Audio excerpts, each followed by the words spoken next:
Here to further discuss the big concerns surrounding the 5G rollout is Hugh Odom, founder and president of Vertical Consultants. In addition, Hugh is a former attorney for AT&T. Hugh, I want to start here. Why are we seeing so much drama with the 5G rollout now? Well, this has been constantly delayed over the last few months, but you understand that they've been delaying this for over 2 years. The aviation industry has known about the 5G rollout for over 2 years, and we had a delay in December back to January, and then in the middle of January here to today. And I think it's just because the aviation industry has kind of dropped the ball.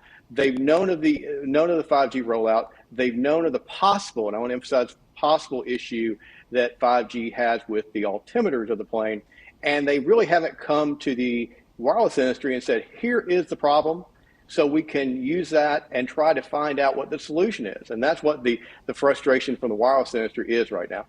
That makes sense. Now, I'm curious, you kind of mentioned one thing there. Is that the evidence that they have that 5G service could affect aircraft equipment, or can it also affect other equipment? Well, particularly to aviation industry, it's showing that there could be, and again, emphasize could be, some interference.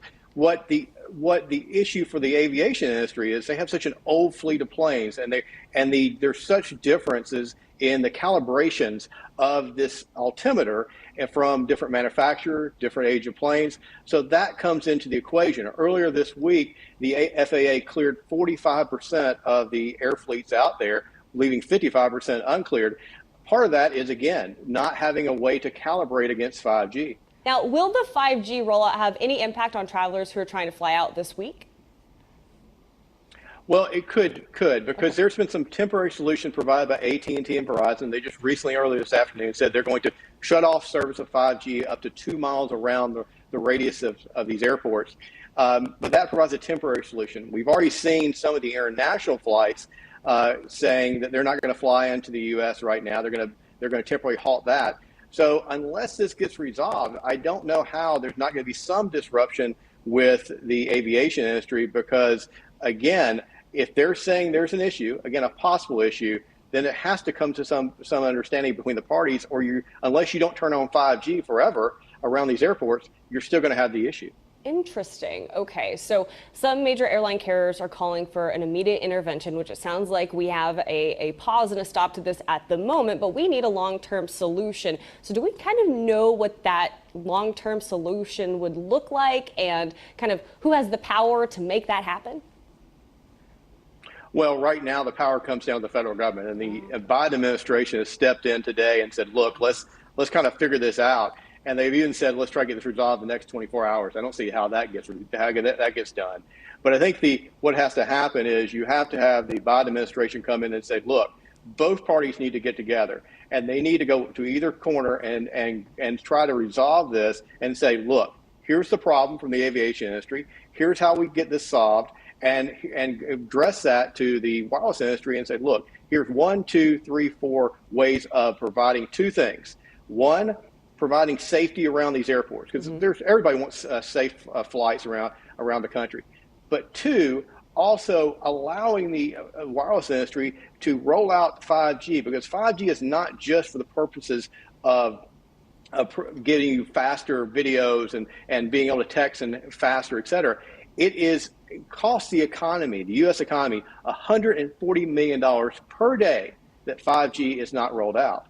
And this is going to be a continued situation if we don't resolve and put in a method to handle any possible interference issues with the aviation industry or other industries, because, again, it has a wide range of effect, not only with regards to flying, but the general economy of the United States. Wait, why does it cost so much for every day that it's not rolled out?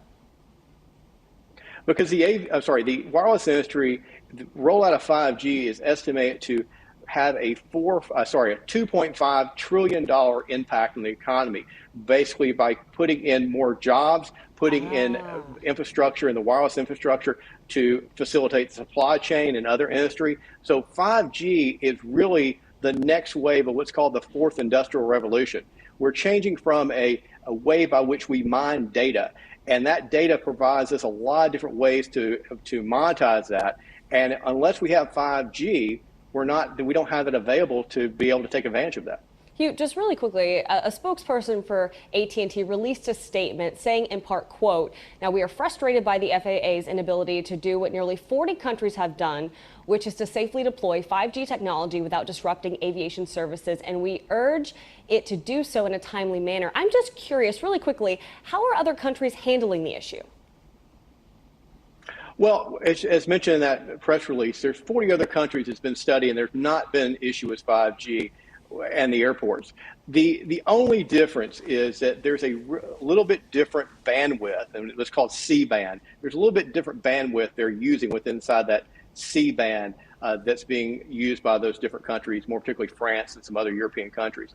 The other issue is that they have a little larger amount of I guess, buffering around the airports. What AT&T and Verizon had come to the table with and said, look, we'll kind of scale it down within 1 mile of the airports. And the aviation industry says we need 2 miles because that's more like what the other 40 other countries do. So there's some back and forth here. I think the frustration from AT&T, Verizon as well is that, again, as I emphasized before, they've had 2 years to work this out. Nothing has changed. The problem hasn't changed. 2 + 2 = 4. And now they're coming down to the last minute and they're saying this is going to be catastrophic if we don't deal with it right now. Well, Hugh, I want you to know that I came into this interview with a lot of questions, and I'm leaving with a lot of answers, and I'm sure our viewers are as well. So thank you so much for coming on and explaining. Thank you.